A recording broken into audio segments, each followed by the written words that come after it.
Olha, eu queria dizer muita coisa.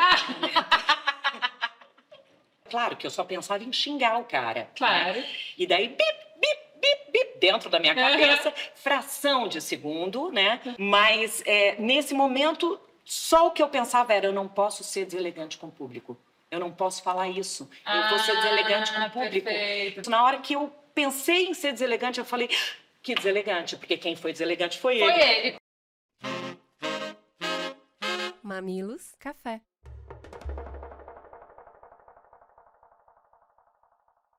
Bem-vindos ao Mamilos Café, o nosso espaço para receber mentes instigantes para conversas de peito aberto. Passa um cafezinho, puxa a cadeira e vamos juntos.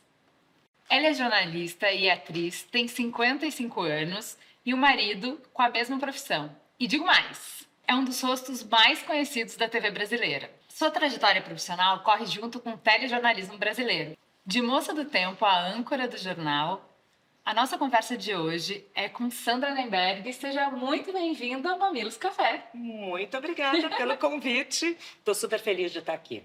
Sandra, essa conversa vai ser longa porque tem muito assunto. Quantos anos de carreira? Este ano, 50. Comecei aos 6 anos, eu faço 56 no dia 5/6 este ano. Aliás, os números esse ano estão muito curiosos. Eu faço 5/6, meu marido fez 6/5, estamos há 30 anos juntos e faço 50 anos de carreira. O que tudo isso significa? Nada. Absolutamente nada. Mas eu gosto dessas conexões, Não, sabe? significa muita coisa, porque a consistência e a frequência já te contam uma boa história. Eu vou querer chegar nesse casamento, mas antes vamos para a carreira. A sua mãe era produtora de televisão numa época em que as mulheres não tinham muitos espaços, não tinham muitas oportunidades. E ela chegou a te levar no estúdio da TV Cultura algumas vezes. Eu queria que você trouxesse pra gente como era o seu olhar para essa mulher que trabalhava, que comandava o show. Olha, bom, tem um programa inteiro para falar sobre isso, né? Débora Taxer, minha mãe, era uma grande produtora e uma das primeiras mulheres, né? Então, ela sempre foi esse exemplo de mulher que eu demorei muito para entender. No início, quando eu era criança e adolescente, eu não queria que minha mãe fosse aquela mulher que trabalhava desquitada, porque ainda nem divórcio existia. Ela usava sapato de cadarço. Ela não usava salto alto. Ela tinha os cabelos curtos. Ela não usava aquele cabelão que ia para o salão fazer escova. Ela não se maquiava. Ela era, como ela diria, ela sempre disse, ela era uma mulher peia, que ela falava assim: tem que ter peito. Aliás, os mamilos, quando eu conheci, eu falei: olha isso, gente. É uma mulher, ela era uma mulher de muita força e, ao mesmo tempo, muita fragilidade, porque ela tocava a vida, a carreira, os filhos, a casa, muito sozinha, porque ela criou 2 filhos. Os meus pais se separaram, eu tinha uns 5 anos, então eu não tenho a imagem do meu pai dentro de casa, e é aquela mulher que levava a gente para cima e para baixo, mãe turista, e levava para os estúdios e para os teatros. Ela foi produtora da Ruth Escobar, do Teatro Ruth Escobar. Ela trabalhou com José Posse Neto, com Felipe Crescente. E na cultura, ela trabalhou com todos os grandes diretores. Durst, Abu Janra, Avancini, enfim, todos os grandes nomes. E ela me levava para trabalhar com ela, e eu me lembro de andar pelos estúdios, e a gente aqui está num estúdio, que é essa caixa preta, né, que é mágica. E eu falava: é isso que eu quero da minha vida, é nesse lugar que eu quero estar, é aqui que eu quero ficar. Então, desde cedo. E eu pedi de presente de aniversário para ela participar de alguma coisa alguma vez. E ela me deu de presente, aos 6 anos de idade, participar, fazer uma pontinha num teleteatro que ela produzia todos, e eu ficava nessa cena sentada ao lado do ator Luiz Gustavo, o Tatá, ele tocando piano, claro, enfim, fingindo o personagem dele, e eu ficava olhando, era só isso a cena. E eu me lembro de ter escolhido o vestido no figurino, de ter feito cabelo na maquiagem, eu me sentindo o máximo e feliz da vida. E quando foi ao ar, a família se reuniu, né, para assistir, e tinha uma treliça no cenário e tinha um traveling da câmera que ia passando e só apareceu a ponta do meu nariz, apareceram, e a ponta da minha orelha. Eu fiquei super frustrada, mas eu tenho essa foto. E a Ai, foto, que para mim, que é legal. marcante, que é o início da minha vida em televisão, quando eu tinha 6 anos, portanto, 50 anos esse ano. Mas depois você fez bastante comercial também, pequenininha, né? Eu acho que acabou complexificando mais essa discussão de criança trabalhando em frente das câmeras, o preço, a vantagem e tal. Naquele tempo não tinha essa Não tinha preocupação. muito. Naquele tempo não tinha cinto de segurança no carro. Não, naquele tempo os nossos pais viajavam pra gente descer uma serra com o vidro fechado e fumando, né? Também, Então, assim, tudo isso, exatamente, era. Mas, assim, como quem viveu isso e sabe das vantagens, e como mãe que participa ativamente das discussões atuais, como você vê esse mercado de crianças atuando em frente de telas? Quais são as vantagens e os limites que você vê? É complexo demais esse assunto, como sempre, a gente vai tocar em pontos difíceis. Da mesma forma, assim, minha mãe, na verdade, ela não queria que eu trabalhasse tão cedo. E eu ficava, mãe, me leva, mãe, eu quero.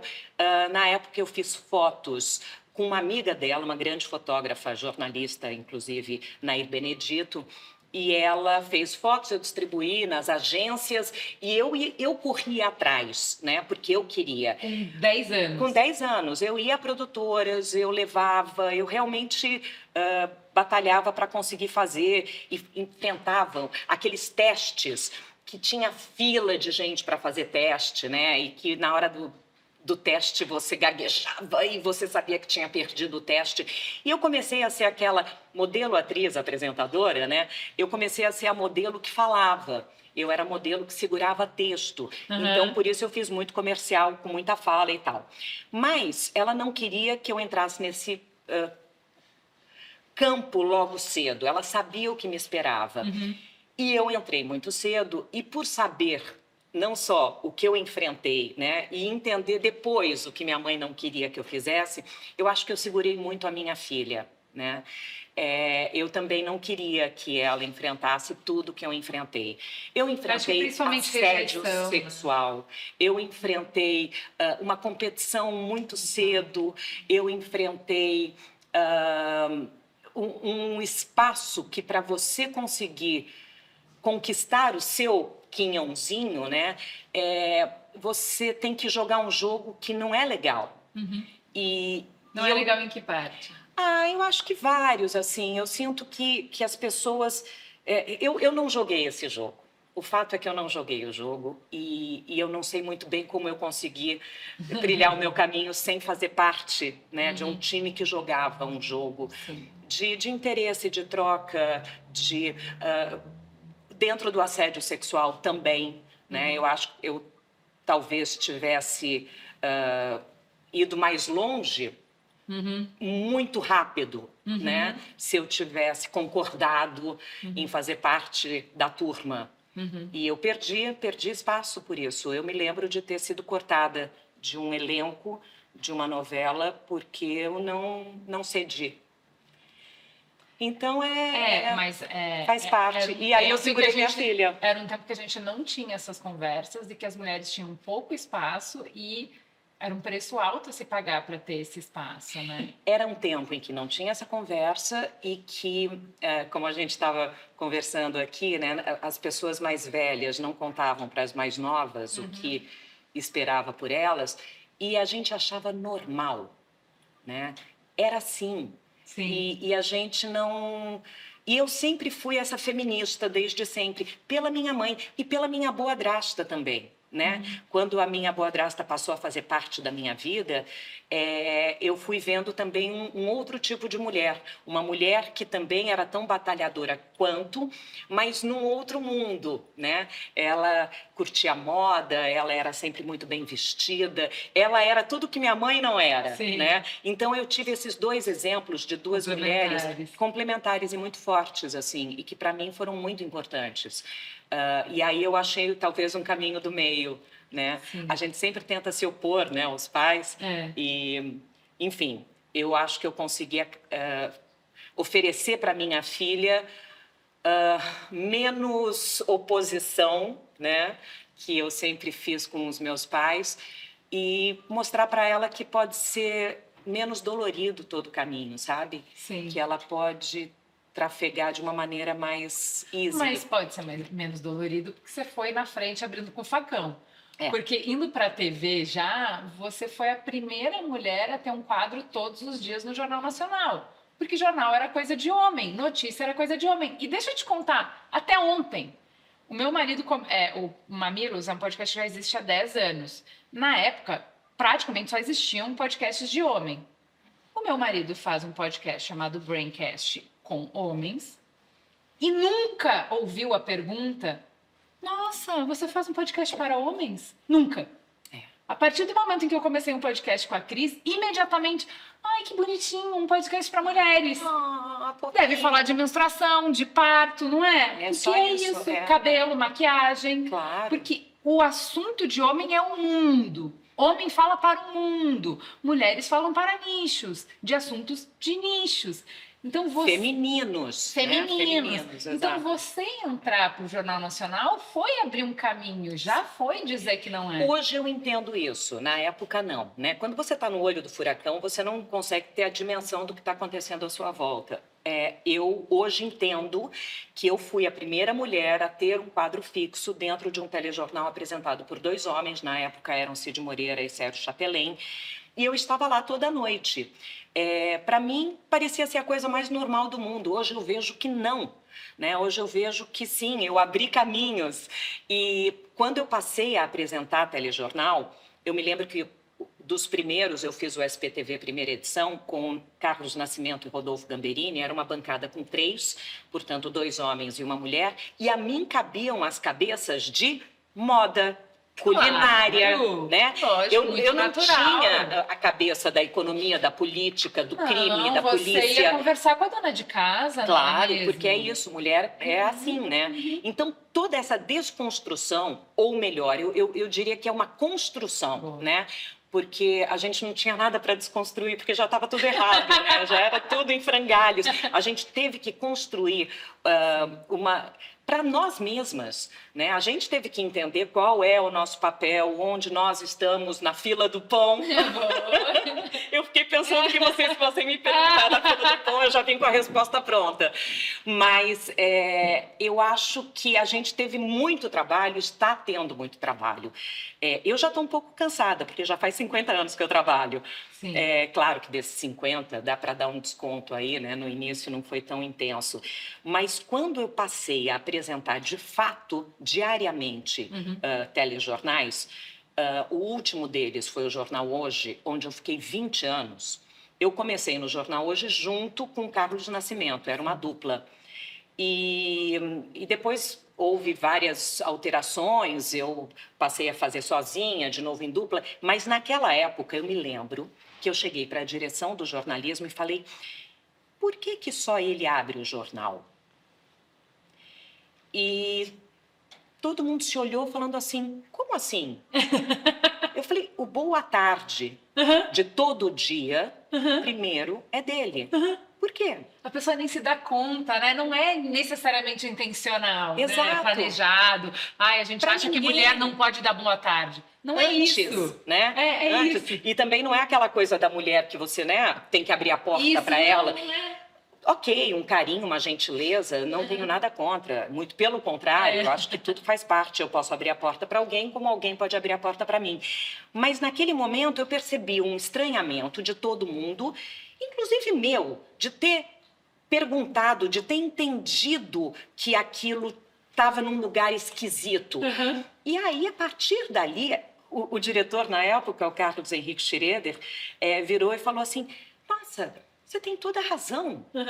Claro, cada dia vai ser um. Sim. E a partir daquele dia, cada dia foi um, e assim se estendeu para todos os outros telejornais, inclusive o Jornal Nacional, que também passou a ser feito por um casal literalmente na época, a Fátima e o William.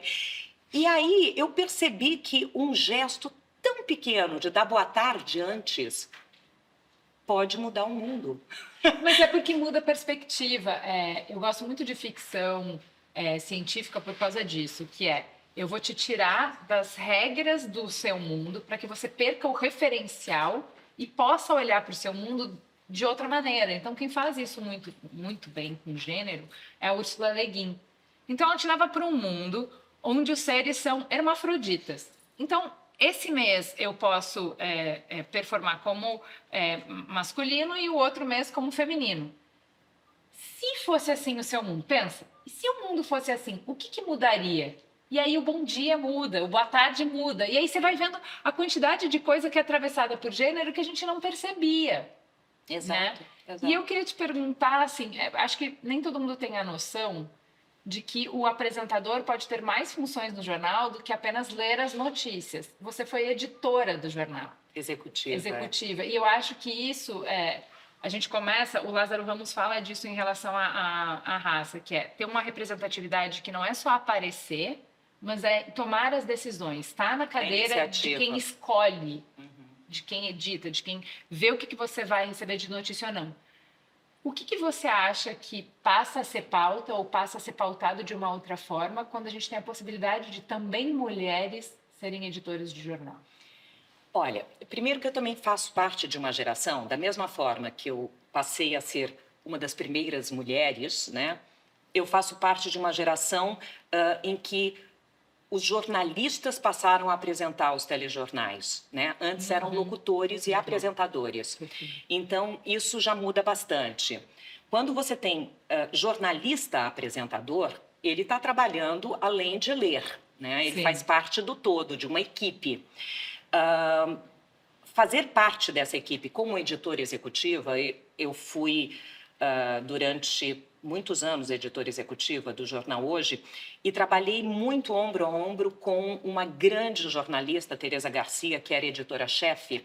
E a maioria, na verdade, hoje em dia, dos jornalistas, a maioria é mulher. Uma redação, ela é de maioria feminina. Por quê? Eu acho que porque nós somos maioria no mundo mesmo, né? Somos maioria no Brasil e eu acho que... E porque o skill de comunicação é muito desenvolvido, socialmente incentivado para mulheres, né? Nós falamos muito, né? Nós somos muito comunicativas. E eu acho que nós somos muito acolhedoras. Eu acho que existe... Aí eu acho que é a visão feminina que olha muito para uma pauta... pelo menos nós fazíamos muito isso no nosso jornal, que era uma pauta acolhedora, mesmo com as notícias difíceis do dia a dia. O que eu sinto que as pessoas, quando elas vêm falar comigo, elas falam assim, eu gosto tanto quando você apresenta, você me acalma, a sua voz e não sei o quê. E veja bem... Eu ouviria as piores notícias dos seus doces lábios, não é mesmo? Bem isso. Mas eu acho que o importante disso é você saber... Traduzir a notícia. Traduzir, que eu quero dizer, não implica opinião, não implica o editorial, né? Mas implica você ter o cuidado de transmitir aquela informação. A informação é a mesma para todo mundo. A informação está aí hoje em dia, mais acesso que todos têm, mais possível. Contexto, né? Mais contexto e contexto junto e contexto separado. Boa. Porque é isso, assim, a gente precisa entender como falar, né? Olha, senta que lá vem a história, né? Eu vou te contar uma história que não é boa, mas a gente pode falar disso de uma maneira mais tranquila, né? Já não está fácil para ninguém, então vamos tomar cuidado, né? Como a gente vai se comunicar. Enfim, eu acho que as pautas... Hoje eu saí do dia a dia, eu estou há 5 anos no Globo Repórter e isso para mim virou um grande oásis, né? Eu cheguei a um lugar que eu não esperava e não almejava, né? Eu nunca foquei ali e de repente fui parar ali e hoje é um presente que eu recebi que eu não tinha dimensão, né? Que agora eu posso, por exemplo, acordar mais tarde. Maravilhoso! Eu só acordei cedo para hoje chegar por nesse vocês. lugar. Exato, trabalhei muito para chegar nesse lugar. Mas também não foi uma transição fácil, porque eu estava lendo, acho que numa entrevista que você deu, você tá nesse ciclo de notícia diário, é uma adrenalina, é um frisson, que fazer essa transição, daqui a pouco você teve um ajuste que eu nunca tinha ouvido falar disso. O que aconteceu com você quando você saiu dessa adrenalina diária da notícia, de fechar a redação do dia? Então, essa foi uma história muito curiosa, porque eu inventei uma síndrome que não existe, na verdade. E aí todo mundo começou a correr atrás dessa notícia, né, que eu disse que eu tinha síndrome de abstenção de adrenalina. E virou manchete isso. E eu falei, gente, como é que eu faço agora para explicar que isso cientificamente, psiquiatricamente não existe, pelo menos não que eu saiba, né? Eu criei isso. Não tem CID. Não tem sítio, exatamente. O médico não vai colocar no seu carimbo, né? Mas, de qualquer maneira, faz sentido, né? Eu comecei a sentir, de fato, que eu não sabia, a produção de adrenalina, ela existe no nosso corpo. O ser humano, na verdade, ele produz como qualquer outro hormônio, e a adrenalina ela é criada Mediante estímulo, né? Do perigo, né? Da reação, você da precisa urgência, do medo. Tudo isso, que é o dia a dia. É isso. É a urgência, é o medo, é o perigo. E a prontidão, né? Você tem que estar pronta, que eu falei, de sentar em cima dos isquios, você tem que estar pronta para o que der e vier, né? Para a notícia que vai despencar na sua cabeça naquele momento. E eu, inclusive, cobri muitas notícias assim. Pois né? Vamos chegar aí. Mas essa síndrome de abstinência de adrenalina, eu realmente senti. Eu comecei a ter taquicardia por volta do horário de gravar a escalada do jornal. A única parte pré-gravada de um telejornal é a escalada, que são as manchetes, né? A gente grava minutos antes do jornal para ir bonitinho para o ar, para não ter erro, porque entra teaser, né? Imagem ao mesmo tempo e tal, ela é muito ágil. Então, a gente pré-gravava e nesse horário eu comecei a sentir taquicardia diariamente. O corpo estava tão acostumado que naquele horário, rotineiramente, levantava o nível de adrenalina que quando começou a não ter essa reação, ele já foi no automático. E aí o que você faz com isso? O que você faz com essa Corre. Adrenalina, né? Corre. E aí eu comecei a ter que aplacar, né, essa ansiedade, essa falta de onde jogar essa energia, né? O Globo Repórter, ele exige outras coisas. Sim. E exige muito também, mas não o que eu tinha me preparado a vida inteira. E é um novo momento de vida. E isso é lindo, porque assim eu pude reeditar, né, os meus hormônios, porque isso veio junto também com o climatério, tudo foi acontecendo ao mesmo tempo. Gostoso. Vamos falar de menopausa? Não estava na pauta, mas vamos falar. Sempre, adoro. Porque é um momento muito sui generis da vida da mulher. Como foi para você? Péssimo. Odiei, recomendo, porque a alternativa é morrer antes. Então, super recomendo. Eu acho que não pode ser fácil, porque não tem como ser fácil. Foi fácil menstruar pela primeira vez? Não foi. Né? Eu me lembro quando eu menstruei. Eu me lembro que minha mãe estava trabalhando, como sempre, claro, e que eu acordei toda ensanguentada. E eu falei, gente, o que está acontecendo comigo? E claro que eu sabia que a menstruação um dia viria. Mas esse um dia nunca chega pra gente, chega pros outros. E eu me lembro que eu pendurei a calça do meu pijama no box do banheiro único de 3 quartos, né? Que nós dividíamos aquele banheiro, não tinha suíte, né? Ninguém imagina. Claro.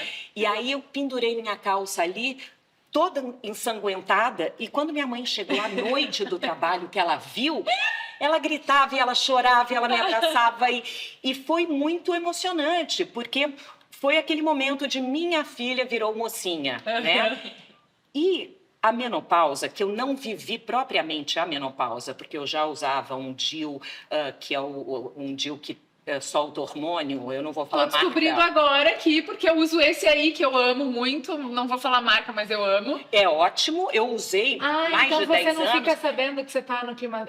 Você não tem saber, hein, gente? A menopausa propriamente dita, porque a gente sabe que menopausa é o fim da menstruação e climatério é a fase que vem a seguir, né? Pro resto da sua vida. Sim. Então, a menopausa é quando você para de menstruar. Como é que você sabe que você parou de menstruar? Quando dali a 1 ano você não menstrua. Aquela última vez, foi a última, não tem né? como saber. Então, eu não tive isso, porque eu já não menstruava há muito tempo.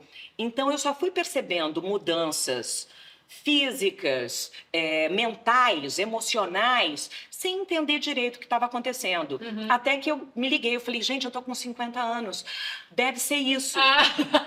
É porque também a gente estava conversando que a gente conhece 3 sintomas. A gente sabe que tem o calorão, a gente sabe que tem um pouco de irritabilidade, né? Como se fosse uma TPM on drugs. E que a gente tem secura vaginal, um sintoma bem conhecido, porque interfere nos relacionamentos. Mas não é só isso, né? Não, pelo que eu li, né, eu sou uma especialista até a página 2, porque eu vivo isso, então eu fui buscar a informação, mas pelo que eu li, são 82 sintomas. Ah, que gostoso. Né? Claro que você não vai ter todos, impossível, né? Mas alguns certamente. Por exemplo, o tal do fogacho, aquele calorão todo, eu não cheguei a ter. Eu tive noturno. Privilégios. Noturno, de acordar ensopada numa sauna úmida e falar, gente do céu, eu estou suando em bicas, o que está acontecendo comigo? Demorei para entender, mas a minha temperatura corporal mudou, o que eu estou achando ótimo. Eu sempre fui muito friorenta e hoje eu sou calorenta e então o frio não me afeta tanto. Quer dizer, mas já esse calor todo é incrível. Mas tem outros tantos sintomas. Um deles, que para mim tem me pegado muito, que é o tal, em inglês, porque foi denominado assim, ou estudado assim, né? Primeiro é o brain fog, que é o nevoeiro mental. Então, você fica pensando, como é mesmo aquela palavra? Ai, o que eu queria dizer mesmo? Onde eu estava? E isso começou a me dar uma paúra. É que para jornalista isso é bem cruel, né? Muito. Imagina ao vivo. Eu tinha, assim, verdadeira paura de precisar improvisar ao vivo rapidamente e faltar a palavra, sabe? E isso tem me acontecido muito, muito, muito mesmo. E é ruim, porque daí, assim, a gente também fica vendo essa nossa geração dos nossos pais, das pessoas mais velhas, que você vê com doenças demenciais, e que eu olho e falo, que medo que eu esteja tendo alguma demência precoce. Não, então não é a demência, não, é o climatério. Viver esse medo também, né, é muito ruim. Então, até entender que cada coisa está no seu lugar, né, que você precisa colocar aquilo dentro de você. Quem sou eu de novo nessa fila do pão? Muito bom. Eu adoro falar de envelhecer, mas aí a gente entraria numa seara que eu gravaria um episódio só sobre isso. Eu quero fazer uma série só sobre envelhecer. Adoraria. Inspirado no Wiser Than Me. Quero maravilhosa, fazer ainda. Vamos fazer? Então vamos fazer.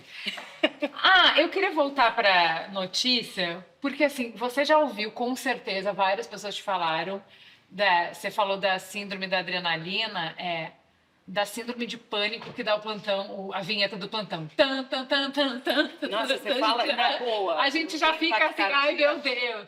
Qual é a sua relação com essa vinheta?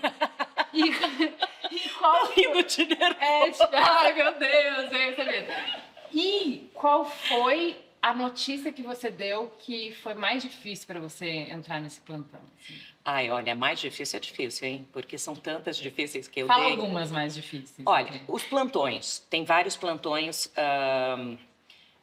A vinheta hoje em dia se usa menos, né? E por vários motivos. Um deles é que... Estresse pós-traumático. Eu acho. Depois do Ayrton Senna, a gente repensou essa vinheta. Eu dei esse plantão. Então, mas, gente, esse plantão tá na cabeça. Todo 1º mundo fala, de maio de 1994. Todo mundo fala, as pessoas sabem onde elas estavam no 11 de setembro. E daí? As pessoas sabem onde elas estavam quando elas ouviram o plantão do Ayrton Senna morrendo. E eu dei o plantão da morte da Diana. Também foi um plantão ruim. Nossa, esse foi de madrugada, 97, foi 1997, alguma coisa em agosto. Não me lembro exatamente se foi 27 de agosto, enfim. Mas eu dei muitos plantões e hoje em dia tem a Globo News. Então, assim, na verdade, você tem a internet. Então, assim, o plantão é de um tempo em que ninguém tinha acesso à informação de outra maneira. Né? Você tinha que fazer o breaking news, você tinha que interromper a programação para dar a notícia. Vários, como as 2 eleições do Papa, Eu estive presente, eu falei, Abemos papa, muito bom. Né?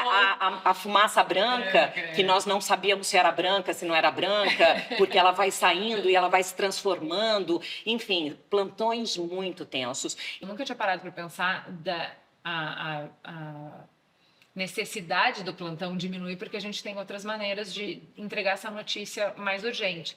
Mas essas outras maneiras estão tão pressionadas por quem dá primeiro, tão pressionadas pelo clique, tão pressionadas porque é o jeito de pagar as contas, de pagar todo mundo, que você tem muito mais incentivos para que esse tipo de notícia errada aconteça. Como que você consegue? A gente está em uma plena crise do jornalismo, da credibilidade do jornalismo.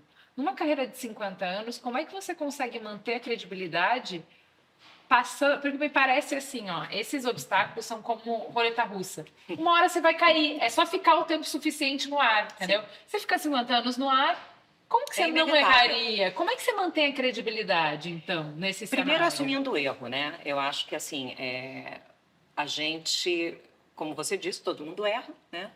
Errar é humano, enfim, mas principalmente é o compromisso que a gente sempre teve com o não erro. A gente nunca quis errar. Né? Não é uma questão de ser perfeita, isso é uma outra questão que eu acho que também vale o programa inteiro, porque eu acho que mulheres, inclusive, são escravas da perfeição. É muito difícil, assim, você tica o dia inteiro, você acha que tem que dar conta de tudo e não consegue, então é frustrada o tempo todo. Eu sou péssima de memória e estou pior ainda. Eu sempre fui, mas estou bem pior. Então, assim, eu não tenho citação. Cada vez que eu tento, né, elaborar e lembrar quem falou mesmo essa frase, eu vou confundir os nomes, eu prefiro nem citar. Mas eu acho que a gente tem essa vontade, né, de acertar sempre. Então, assim, na hora que você me perguntar, eu vou puxar, né, a ficha correta e tal. E, de fato, assim, o meu compromisso é com a minha história. Eu acho que o que você tinha me perguntado, o que é mais difícil, né, nesse errar? Eu acho, claro, o erro, mas é a vontade de sempre acertar, né? Da gente estar entregando sempre o nosso melhor, da gente estar sempre falando, puxa, as pessoas confiam em mim.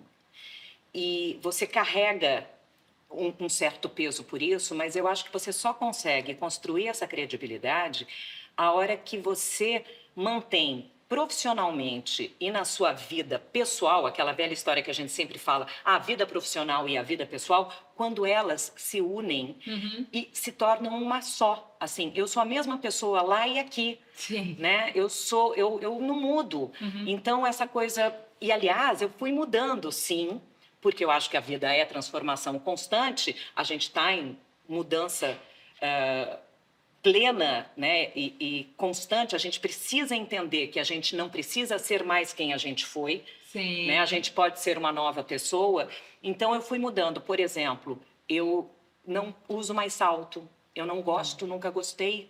Então, por que eu tenho que usar salto? Né? Porque eu sou mulher, porque a postura, porque a presença... A tua mãe já tinha te liberado disso lá no início. Exato, e eu não vi, eu não entendi, né? E eu fui contra, e eu usei muito salto e senti muita dor nos pés. E eu não quero mais sentir dor. Eu não uso mais maquiagem. Né? Eu tinha perguntado se aqui tinha maquiagem, porque o que eu fiz é exatamente o que eu faço, esse risquinho aqui em cima do meu olho, até porque eu tô amassada, inchada, porque foi cedo de manhã, tá? Que eu não acordo mais. Mas assim, e tira um pouquinho da olheira. Essa é minha maquiagem para a televisão, né? Para o meu dia a dia, zero. Eu não uso mais, eu passei 20 anos usando pancake, né? Até você chegar na pele, demora, né? E todo dia ter que tirar a maquiagem. Então, existem coisas assim que essa pessoa, cada vez mais, eu estou num momento que essa pessoa profissional e essa pessoa pessoal, elas se encontraram. Né? Elas chegaram no mesmo ponto. E eu acho que é por isso que a gente consegue levar adiante essa... A gente parece que eu estou falando de mim comigo mesma. Mas ter credibilidade, né? Construir essa credibilidade, porque a gente está, né, numa crise de confiança, assim. Eu fiquei bem impactada nisso numa palestra que eu estava vendo, que estavam falando sobre inteligência artificial, esse pânico das fake news com deepfake e deep vídeo. Só que o que esse especialista estava dizendo, que me chocou muito mais, ele trouxe alguns dados de confiança na mídia, e confiança na ciência, e confiança na... E assim, o desafio muito maior, a ameaça muito maior que a gente enfrenta hoje não são as fake news. É a desconfiança de tudo. Porque se eu passo a não acreditar em nada, a gente não tem como construir uma sociedade com base nisso, né? É muito ruim. Eu acho que essa sensação está permeando todo mundo, né? Porque a fake news, você duvida, né? E aí você vai buscar... Isso é fato ou fake, né? E aí você vai e fala, não, é fato. Não, é fake. Mas quando você passa nem o que aparece para você pode desconfiar, mas você desconfiar de tudo o tempo todo e das pessoas, né? Com quem eu estou falando, quem é essa pessoa, o que ela quer. O que ela quer. O que ela quer de mim, né? O que tem por trás. Eu sou de um tempo em que não tinha nada por trás, né? E que eu continuo... Não, o que às vezes tinha a gente não sabia. O problema é que a gente tem descoberto... Não, de mim mesma, eu digo. Mas a gente tem descoberto que as empresas mentiram, que os governos mentiram, que a justiça falhou. Eu acho que a gente está passando por um período em que a gente vai ter que me parece um pouco infantil, que a gente vai ter que se recuperar disso, porque, vamos lá, infantil não, adolescente, né? Na adolescente a gente descobre que os nossos pais não são infalíveis. Depois, se tudo der certo, a gente volta e aceita eles com as falhas que eles têm. Então, acho que a gente tá para esse caminho das instituições de ir para um lugar de que não é porque não é perfeita que não eu tenho que jogar no lixo. Exato. Sem elas é pior, mas acho que a gente vai ter que fazer esse caminho. Bom, eu sou de 68, 1968, aquele ano que nunca terminou, como diria Zuenir Ventura. Consegui uma citação. Mas é que essa está bem dentro de mim mesmo. E eu acho que esse é um ano, né? Na verdade, essa é uma época muito importante na história do nosso país, né? Eu vivi e nasci em plena ditadura, né? Eu cresci com ditadura, né? Os meus pais sempre foram de esquerda. Eu sempre tive uma visão de mundo e quando a gente fala esquerda-direita, hoje em dia, perdeu completamente a referência do que um dia foi. E hoje a gente tem tantas nuances de todos os lados que a gente precisa tentar achar esse equilíbrio, esse meio termo, né? O meio do caminho, porque os opostos, eles estão tão extremados, está tão difícil, né? Que, enfim, esse então, é um outro... até calcificados. Eu gostei desse termo do trauma que ele colocou no livro dele, né? Polarização afetiva, que a gente está calcificando a polarização. A nossa identidade política está tão dura, a gente não quer mexer por nada. A gente, mesmo confrontado com fatos, com a realidade, a gente não muda opinião. Então, isso eu acho que está muito difícil. Eu estou numa fase de dizer, não sei, não tenho uma opinião formada sobre isso, não posso opinar. Você quer respeito e admiração, Glória Pires, te amo de paixão. Mas eu acho que é muito importante você poder dizer isso. Aliás, acho isso maduro, né? Sim. Porque eu me lembro, mais uma vez, vou citar o Schroeder, né? Ele falava assim, o nosso chefe, o ex-chefe de jornalismo, ele falava, eu anseio pelo dia em que a gente vai entrar num plantão ou num ao vivo e que a gente vai perguntar para um repórter e ele vai dizer assim, não sei, vou apurar. Porque a gente não sabe tudo, né? Claro que a gente quer entrar sabendo tudo, mas às vezes não, às vezes a gente não consegue, não dá tempo. Exato. Né? Acabou de acontecer, então você está em processo de entendimento. Aguarde, fique conosco e nas próximas a gente entra com essa. Por enquanto não temos. Exato. E olha que bom, eu não sei tudo, né? Tenho muito para aprender ainda. Nessa seara de memes que você puxou, a gente teve aquela vez que a Mona Lisa Perrone sofreu uma agressão na volta para o estúdio. Você diz o quê? Que deselegante. Eu queria perguntar porque isso bombou em todos os lugares. Você é a primeira pessoa que sabe de onde vem o que deselegante. Como assim? Então, as pessoas sabem o meme, não sabem a origem do meme? Isso. E não há nenhuma crítica nisso, porque o meme, ele tem uma vida própria, né? Sim. E cada vez que as pessoas me perguntam ou comentam sobre o meme, eu falo, mas você sabe como isso surgiu? Era do Hospital do Lula, não era? Ela foi atacada justamente quando ela estava fazendo a cobertura. Era a primeira quimioterapia que ele ia fazer. Mas já vamos ter uns limites aí, né, galera? Então, olha que interessante. Ela entrou ao vivo para relatar, né? Então, o ex-presidente está aqui, veio fazer a primeira quimioterapia. Na hora que ela ia começar, o cara empurrou, ela voou e tal. E volta para o estúdio. O que você poderia dizer? Olha, eu queria dizer muita coisa. E tudo parava aqui, tudo, sabe aquela coisa que você vai falar? Não, não posso falar isso, não posso falar aquilo. É claro que eu só pensava em xingar o cara. Claro. Né? E daí, bip, bip, bip, bip, dentro da minha cabeça, fração de segundo, né? E você tem que pensar muito rápido. E eu acho que eu queimei muitos neurônios na minha vida, tendo que pensar rapidamente. Mas, nesse momento, só o que eu pensava era, eu não posso ser deselegante com o público. Eu não posso falar isso. Eu vou ser deselegante com o público. Perfeito. Daí o que deselegante. Deselegante. Por que eu pensava que eu não posso ser deselegante com o público também? Sei lá, né? Eu dei uma volta inteira, mas foi isso. Na hora que eu pensei em ser deselegante, eu falei, que deselegante, porque quem foi deselegante foi ele. Foi ele, completamente. Né? Agora, como que você lidou com isso? Você ficou com vergonha do tipo, ai, que gafe? Ou você deu risada? Você conseguiu rir de você mesma? Eu rio muito de mim mesma. Ai, muito. E isso, inclusive, quem me ensinou muito foi o meu marido ao longo desses 30 anos.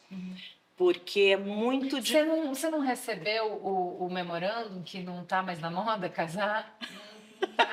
Não sei, você tem 30 anos. 30 anos, né? Eu acho que não passei nessa fila. Nessa fila eu não passei. Ele te ensinou a rir. Ele me ensinou a rir de tudo. De tudo. É um cara... eu acho que tá aí um dos segredos para ficar casada há 30 anos. Você poder rir das coisas e não necessariamente discutir todas as coisas. Mas, enfim, hoje eu falo assim bonitinho, né? Mas é claro que eu já passei por todos os momentos ao longo desses 30 anos, né? Querer matar, né? Tá fazendo piada de algo que não deve, né? Como assim você não tá levando a sério? Claro que isso tudo rola. Sim.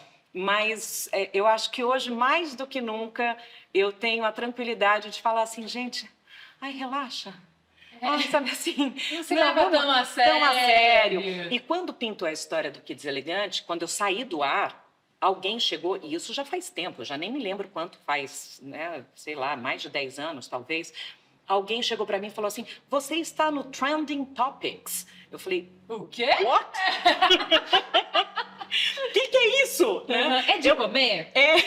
Eu nunca tinha ouvido falar, né? Eu ganho uma estatueta? Pois eu gostaria, assim, colocar, né?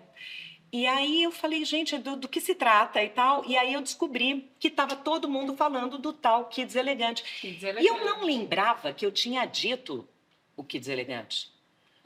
Foi tão espontâneo na hora. Espontâneo, louco, chocante, forte, difícil, né? Aquele momento, que quando eu soltei, depois eu não sabia o que eu tinha falado. E aí, aos poucos, eu fui vendo a dimensão que aquilo tomou. E eu falei, gente, isso é muito divertido. Gente, irritei. Olha isso, irritei, gostei também. Não irritei, mas... Adoro os trocadilhos. Adoro. Minha irmã sabe. Não, mas é que daí é isso. Você atinge um outro lugar. Porque, assim, o jornalista ele tem que ser levado a sério, né? Porque as pessoas têm que acreditar no que ele diz. Então, é uma subversão. Você poder ser engraçada, poder ser divertida. Eu acho que as pessoas conhecem pouco esse meu lado, até porque também não deu para mostrar muito sobre isso, né? É sobre isso, aliás, esse uso do sobre que eu acho bem curioso, que eu estou aprendendo a usar, né? Sim. Assim, é o que nem deu ruim, né? São falas que entram para o nosso vocabulário e que eu adoro. Eu tô muito curiosa de como pessoas que têm... como que vocês estão há 30 anos juntos, os dois são jornalistas, os dois têm super credibilidade.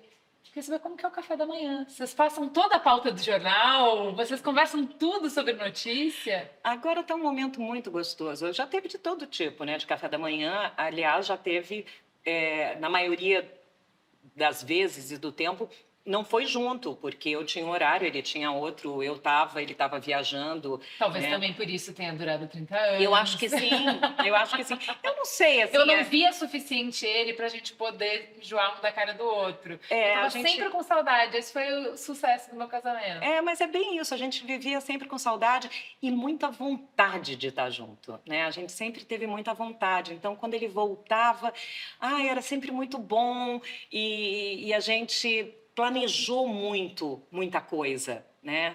É aquela coisa, qual é o segredo, qual é a fórmula? Óbvio que não tem, né? Depende. Não, mas ó, olha o que você tá me falando, já tem um segredo bem bom aí. É ser interessante, porque não é que ele chegava cansado todo dia com a mesma história. Forçosamente, cada dia ele tinha uma história diferente. Mas todo mundo tem uma história diferente, não é porque Mas nem ele todo ia mundo sabe contar a sua história. Isso é verdade. Mas, assim, não é porque ele foi 3 vezes ao Ártico, tá, gente? Olha! Mas não é porque ele foi 3 vezes ao Ártico ou porque cada vez ele estava num lugar que, claro que essas histórias são incríveis, mas eu acho Poxa, assim, tem uns cafés da manhã que são melhores do que outros cafés da manhã, né? tudo bem, concordo. Meu marido mas todo depende... dia me conta de uma cirurgia. Ai, que legal, né? Mas não. Meu marido foi pro Ártico. E o seu? Como é o seu café da manhã? Mas eu acho que aí depende do olhar para aquela cirurgia, depende do olhar para o trânsito, depende do olhar, né? Depende como você leva essa sua vida. Porque se você continuar olhando sempre com aquele olhar de, ai, né? Como que era o La La Land, né? Que era assim, é só mais um dia de sol. Caramba, é mais um dia de sol, né? Não é só, é tudo isso. E que dia é esse? Então, eu sou aquela, sou mesmo, que acorda todo dia dizendo bom dia, sol, bom dia, flores, bom dia, todas as cores. Eu acordo nessa vibe. Minha filha odeia isso. Ela quer me matar todo dia, quer dizer, não mais porque ela está há 3 anos morando longe. Mas eu falo assim, acorda dando bom dia, vai, porque você não sabe como vai ser aquele dia e eu te desejo realmente um bom dia. Sim. Eu muitas vezes vou dormir mal, muitas vezes eu não dou boa noite, porque o dia foi horrível, né? Sim. E aí vou, choro ou estou angustiada, sei lá o quê. Então, mas depende como você começa, né, o seu dia. Sim. Às vezes ele não vai parar num lugar que você queria. E aí, de fato, tem horas que eu não dou boa noite. Às vezes eu viro pro marido e falo assim, escuta, a gente não vai se dar boa noite? Senão eu não vou conseguir dormir bem. Fala um pouco da sua filha, assim, o que a maternidade te ensinou? A gente viu foi no Caldeirão do Mion que você estava assistindo a Betânia e vocês estavam juntas e super se emocionando, uma segurando a outra para não chorar. Como que é essa relação? Olha, a Elisa... Tô com saudade dela. Ela é o resultado da minha vida. Que peso, né, coitada? Eu não sabia que eu queria ser mãe. Na verdade, eu achava que eu não ia ser mãe. Quando eu me casei com o Ernesto, ele já tinha 2 filhos, Bernardo e Frederico, 2 amores da minha vida. E ele me disse que ele não queria mais ter filhos. E eu disse que eu não sabia se eu queria. Nós vivemos 10 anos juntos e aí eu quis. E ele topou. E aí veio a Elisa. E eu costumo dizer assim que, na verdade, eu acho que eu tive a Elisa por egoísmo. Porque eu queria a experiência da maternidade. Eu não queria passar pela vida sem viver isso. Eu queria sentir, eu queria saber, eu queria ter a barriga, eu queria amamentar, eu queria né, viver biologicamente, emocionalmente, fisicamente, tudo. Mente, muita cabeça pensando. E aí veio a Elisa, ela nasceu com 8 meses, já começou fora do script. E aí eu fui vendo que ela foi me tirando do script, né, do roteiro. Isso aí. Tudo, mente, muita cabeça pensando. E aí veio a Elisa, ela nasceu com 8 meses, já começou fora do script. E aí eu fui vendo que ela foi me tirando do script, né, do roteiro. Isso aí. E quando a gente saía da natação, eu cheguei pensando na fila do pão, né? A gente saía da natação, passava na padaria, entrava na fila do pão, né? E eu sou aquela na fila do pão que não fura a fila e odeia quem fura, mas que adora o pão quentinho, então eu vou enfrentar a fila que for, né? Muito bom. E a gente saía e eu pegava aquele pão e a gente ia comendo no caminho e eu sou aquela que deixa o carro cheio de migalha, né? E chegava em casa não tinha mais pão para ninguém porque a gente já tinha comido tudo. Então, assim, eu vivi intensamente a vida dela com a minha. E a gente está num momento em que agora ela tem a vida dela e eu voltei até a minha. E aquela síndrome do ninho vazio que tanto se fala, é claro que existe, tanto que eu sofro pela ausência, mas faz parte, né? A ausência faz parte. Olha que interessante, que paradoxo, né? E eu gosto de sentir que ela está voando com as asas que a gente construiu junto, que aqui tem raízes para ela voltar quando quiser. A Cris fala a mesma coisa, ela usa essa mesma metáfora, é da asa e da raiz, né? Mas você sente que, ao mesmo tempo em que você foi ensinando a ela, né? Conforme ela foi crescendo, você foi transmitindo valores, mas que você também foi criando valores para poder ensinar para ela. Claro! E que esse exercício da maternidade criou coisas em você? Completamente. Até porque você se questiona o tempo todo. Quando você diz sim, por que você disse sim? Quando você diz não, por que você disse não? Né? Como é difícil dizer não, como é difícil impor limites. Quais são os limites que eu imponho para mim mesma? Até onde eu vou, até onde eu deixo, até onde eu posso, até onde eu quero. Até onde eu sustento esse não, né? Exato, né? Aonde eu fraquejo. Porque uma coisa é o que a gente acha que vai fazer, outra coisa é o que a gente dá conta. Exatamente. E que exemplo eu quero ser para ela? E para mim isso sempre foi o que eu mais me perguntei, né? Quem sou eu de fato? Por isso que eu acho que é muito egoísta. Quando é o tempo todo, não é um espelho, quer dizer, é também, mas é de me olhar nela e falar assim, quem sou eu que estou mostrando a vida para ela? Né? E o que eu quero da vida, o que é a ética para mim, o que é o exemplo para mim, né? E eu tenho que ser mais do que nunca, né? Mais do que nunca. Mas hoje eu consigo ver que eu não sou perfeita, eu tenho muitos problemas, parece fácil e não é. E eu gosto de assumi-los, todos os meus erros, porque eu acho que é importante essa desconstrução, não diria do mito, porque obviamente não me coloco nesse lugar, mas as pessoas que me veem da minha imagem, né?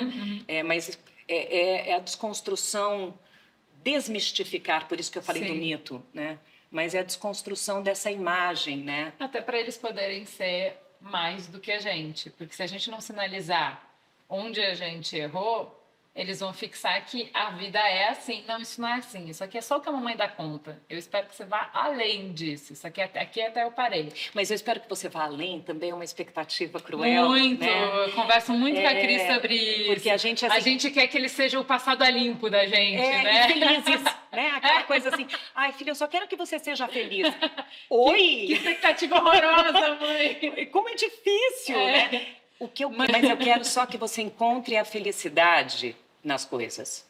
Eu acho que é mais isso, assim, o ser feliz é impossível o tempo todo, ninguém é feliz o tempo todo e tal, mas encontrar a felicidade em cada coisinha, assim, do tipo, pô, aqui deu muito ruim, hein?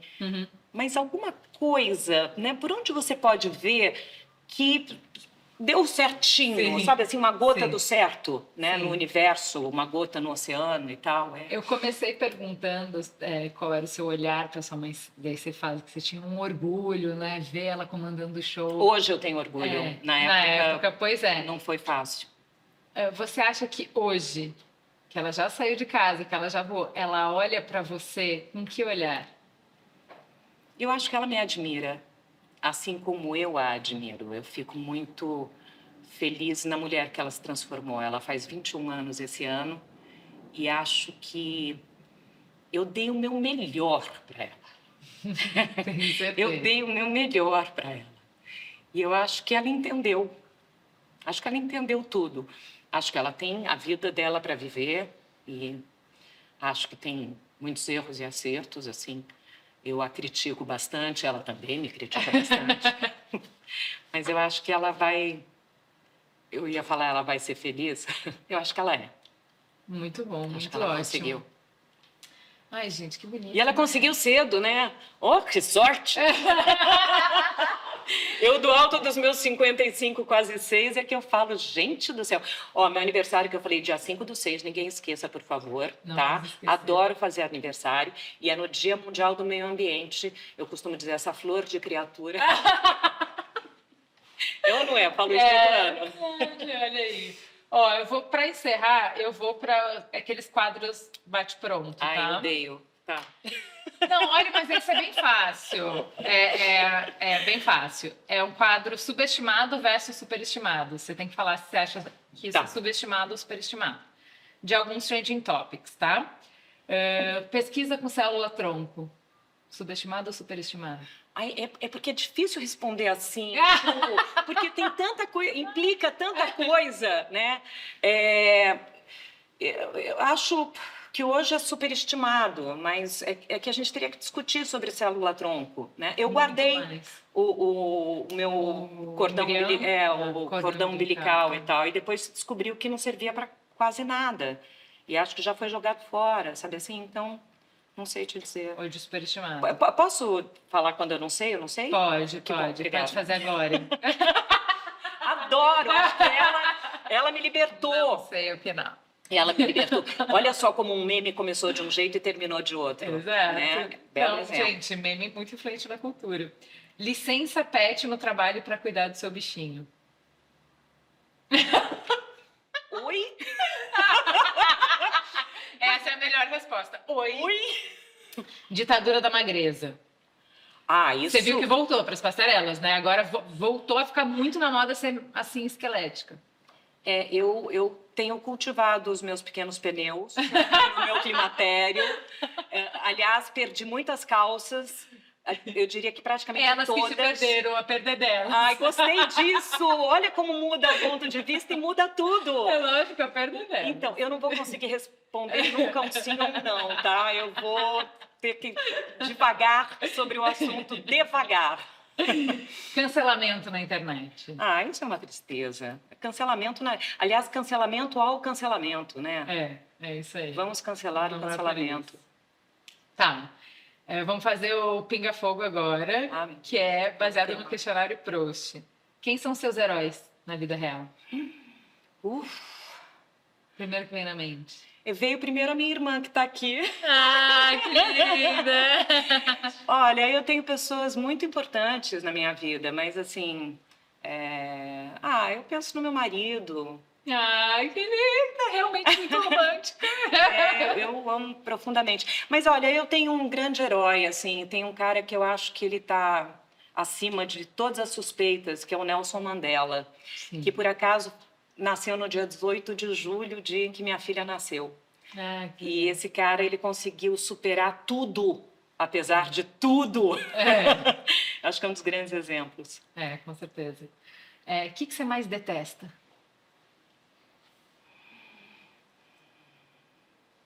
Nossa, não discutir a relação. Eu adoro discutir a relação. Quem foge, né? Quem foge, fala, ai, que mimimi. E sai todas fora. as relações. Sim. Adoro uma DR. Eu sofro, mas eu sei que é importante. É. Qual que é a sua maior conquista? A vida. O conjunto da obra. O conjunto da obra. Eu acho que é hoje olhar para trás e entender tudo que eu fiz. E principalmente entender agora que eu consegui, que eu estou conseguindo me desfazer de culpas e da perfeição. Perfeito. Eu acho que essa talvez seja... E essa é uma conquista em construção. Ótimo. Mas... Qual o seu lema? Zeca Pagodinho, deixa a vida me levar. Deixa a vida me levar, vida leva eu. Segundo diz o grandíssimo filósofo Pagodinho Zeca. Exatamente, Deixa a vida Zeca, me levar. Pagodinho, vírgula, Zeca. Deixa a vida me levar. A vida tem sido muito boa para mim. Mas eu acho que eu também sou boa para ela. É isso que eu ia dizer. A vida costuma ser boa para quem é boa para ela. É verdade. Então, para encerrar, a gente quer dicas. Um documentário. O do seu marido, claro. Boa. Obrigada. Me salvou. Juntas.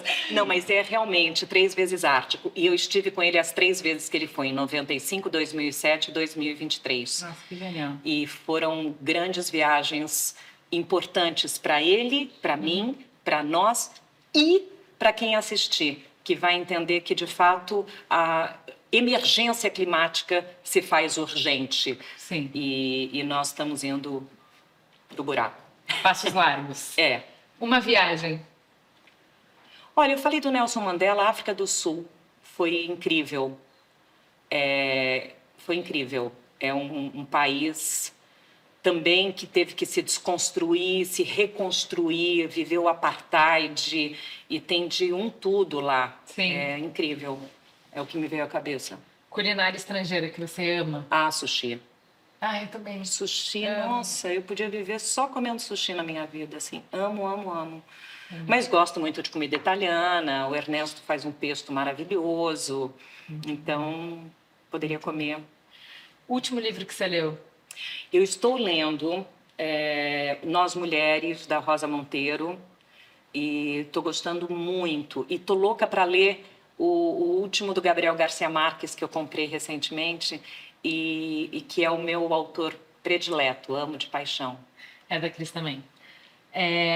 A música que você escuta naquele dia que você falou, que o dia tá ruim, que o dia não tá terminando bem, é a música que você põe para mudar o humor. Ah, para mudar o humor? É que eu ia falar de uma música que me faz me emocionar muito, assim, que é Lemon Tree, cantada por Peter, Paul and Mary, que faz parte da nossa vida familiar, e que diz que o limão ele pode ser meio azedo, mas a árvore e a flor são tão lindos, né? Então sempre tem um twist. E toda comida precisa de ácido, gordura e sal, não é? Então o ácido do limão é importantíssimo para dar sabor para a vida. Muito, muito. Faz parte, faz parte. Ai, que conversa saborosíssima. Queria te agradecer muito, muito. E a gente volta a se falar para a gente fazer o nosso podcast sobre envelhecimento. Super top, super top. A gente está nessa virada de vida que é importantíssima. E a gente tem que deixar para as novas gerações a nossa experiência. Então, bora falar? Bora falar. Gente, muito obrigada e até semana que vem.